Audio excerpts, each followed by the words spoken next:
Welcome to math access. तो आज का जो हमारा वीडियो है आप सभी स्टूडेंट्स के लिए बहुत ज़्यादा इंपॉर्टेंट है, जो लोग भी इस साल क्लास 9 से क्लास 10th में जा रहे हैं, यानी जो 2025 में अपना बोर्ड एग्ज़ाम देने वाले हैं। क्योंकि इस वीडियो में आज आपको बताया जाएगा कि आखिर आपका जो आईसीएसई क्लास 10 मैथ्स का सिलेबस है, आखिर उस सिलेबस क्या है, कौन कौन से चैप्टर हमें पढ़ने हैं, कौन कौन से टॉपिक्स हमें पढ़ने हैं, क्या कुछ हमें पढ़ना है, क्या हमारा बुक चेंज हुआ है या नहीं चेंज हुआ है। इस सब कुछ को आज हम लोग इस वीडियो में डिस्कस करने वाले हैं। साथ ही साथ आपके बोर्ड एग्जाम्स के बारे में भी कुछ आपको बताया जाएगा कि आखिर आपको अपनी तैयारी कैसे करनी चाहिए। तो देखो, जैसा कि हम लोग मैथ्स के सिलेबस के बारे में बात करें तो न्यू एजुकेशन पॉलिसी के अकॉर्डिंग आईसीएसई बोर्ड ने अपने सिलेबस में कुछ एक माइनर चेंजेस किए, अपने सिलेबस को भी चेंज किया। कह लो सिलेबस में तो हम लोग कह सकते हैं बहुत ज़्यादा चेंज देखने को नहीं मिला, कुछ एक माइनर चेंजेस आपको सिलेबस में देखने को मिले, लेकिन आईसीएसई बोर्ड ने अपना पेपर पैटर्न ज़रूर चेंज कर लिया। अगर आप देखेंगे तो आज के 2-3 साल पहले आईसीएसई बोर्ड के एग्ज़ाम में, कोविड के पहले अगर हम बात करें तो आईसीएसई के एग्ज़ाम्स में एमसीक्यू नहीं आया करते थे, लेकिन अब जो आपके पेपर्स हो रहे हैं उनमें एमसीक्यू वाले सेक्शंस आ रहे हैं, यानी कि आपके हर एक क्वेश्चन पेपर में कम से कम 15 एमसीक्यू आपको दिए जा रहे हैं सॉल्व करने के लिए। ठीक है, तो ये सब चीज़ क्या हुआ, तो न्यू एजुकेशन पॉलिसी के अकॉर्डिंग ये सारे चेंजेस आईसीएसई बोर्ड ने अपने बोर्ड एग्ज़ाम्स में किए। तो ये सारे चेंजेस आपके एग्ज़ाम्स में भी 2025 में कह लो इम्प्लीमेंट होंगे, लागू होंगे।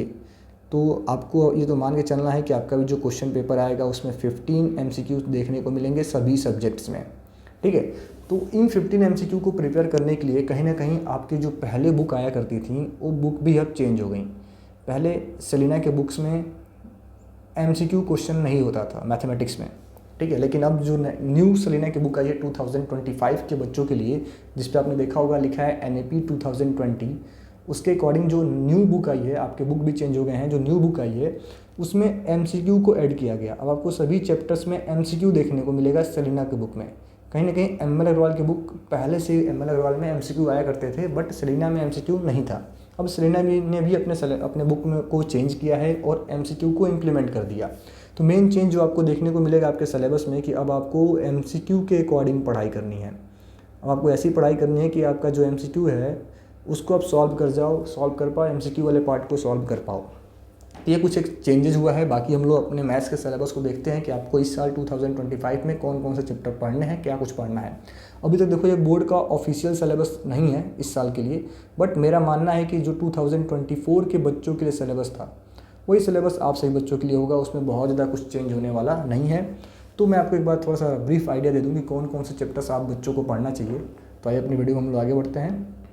और ये रहा आपका क्लास 10 मैथ्स का सिलेबस। देखो, पहला आपको चैप्टर जो करना है, जो आपको पढ़ना है, पहला चैप्टर वो है आपका कॉमर्शियल मैथमेटिक्स में goods and service tax GST, तीनों पढ़ने हैं, इंटरस्टेट इंट्रास्टेट सब कुछ जानना है। फिर आपको बैंकिंग पढ़ना है, 100% आपके सिलेबस में है। फिर आपका शेयर एंड डिविडेंड्स भी देख लो, इस बार सिलेबस में है, और मेरे ख्याल से इस बार 2025 के सिलेबस में भी शेयर एंड डिविडेंड्स होगा ही होगा, कैंसिल होने वाला नहीं है। क्योंकि मेरा मानना है कि बहुत रेयर केस में ही बोर्ड आपका इस बार सिलेबस चेंज करेगा। यही सिलेबस आपका इस साल चलने वाला है, ठीक है, और अगर चेंजेस होंगे तो आपको बताया जाएगा। बाकी अगर हम लोग आगे देखें तो आपका अलजेब्रा में लीनियर इक्वेशंस पढ़ना है, क्वाड्रेटिक इक्वेशन इनटू वेरिएबल आपको पढ़ना है, जिसमें nature of roots and factorisation and using formula, ठीक है, इनको पढ़ना है, और सॉल्विंग वर्ड प्रॉब्लम।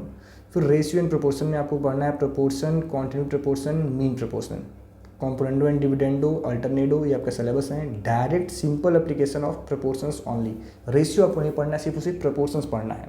फिर आपका फैक्टर थ्योरम है, रिमाइंडर थ्योरम है, ठीक है, और डिग्री 3 से ज़्यादा आपको नहीं पढ़ना है। फैक्टराइजेशन में आपको सिर्फ और सिर्फ डिग्री 3 तक के ही जो क्वेश्चन हैं उनको पढ़ना है, उससे ज़्यादा पढ़ने की जरूरत नहीं है। फिर मैट्रिसेस में आपको क्या दिया है, order of a matrix, row and column matrix, इसके बारे में पढ़ना है। Compatibility for addition, multiplication, subtraction, ये सारा कुछ है, मैट्रिक्स जो भी आपके सिलेबस में सब कुछ आपको पढ़ना है। सेलिना में कुछ एक टॉपिक्स दे रखे हैं, ट्रांसपोजिशन ऑफ मैट्रिक्स, उस अगर आप नहीं भी पढ़ते हो तो चलेगा। फिर अर्थमेटिक प्रोग्रेशन में आपको पढ़ना है finding there general terms, and terms, application. फिर आपको अर्थमेटिक एंड ज्योमेट्रिक प्रोग्रेशन पूरा आपके सिलेबस में, जीपी भी है। फिर कॉर्डिनेट ज्योमेट्री में रिफ्लेक्शन पढ़ना है, सेक्शन फार्मूला को करना है, इक्वेशन ऑफ लाइन करना है, ठीक है, ये आपका सिलेबस है। देन अगर इधर हम बात करें तो सिमिलैरिटी आपके सिलेबस में है, लोकस भी आपके सिलेबस में है, सर्कल्स भी आपके सिलेबस में है, ठीक है। सर्कल्स में एंगल प्रॉपर्टी, यानी पूरा पूरा सर्कल ही आपके सिलेबस में, कुछ कटा नहीं है। साइक्लिक प्रॉपर्टी भी है, टेंजेंट वाला भी कॉन्सेप्ट है, ठीक है। देन अगर आगे बढ़ते हैं तो कंस्ट्रक्शन भी आपके सिलेबस में इस बार, ठीक है। Construction of circle and construction of hexagon, ज़्यादातर चांस सर्कल का है, हेक्सागन बहुत रेयर केस में आपसे पूछा जाएगा। देन आप देख लो स्टैटिक्स भी आपके सिलेबस में है, ठीक है। उसके बाद मेंसुरेशन में आपको ये पढ़ना है solid, cylinder, cone and sphere के बारे में, हेमिस्फेयर के बारे में। ग्राफिकल रिप्रेजेंटेशन आपको पढ़ना है, हिस्टोग्राम एंड ऑजिब पढ़ना है, प्रोबेबिलिटी भी आपके सिलेबस में है। तो ये आपका कह लो क्लास 10th का सिलेबस रहने वाला है। और अगर हम लोग पेपर की बात करें, पेपर पैटर्न की, तो आपका जो क्वेश्चन पेपर आएगा उसमें 80 मार्क्स के क्वेश्चन आप बच्चों से पूछे जाएंगे, जिसका आपका रिटन एग्जाम दिया जाएगा, और प्लस 20 मार्क्स आपको इंटरनल दिया जाएगा, इंटरनल अलॉट किया जाएगा।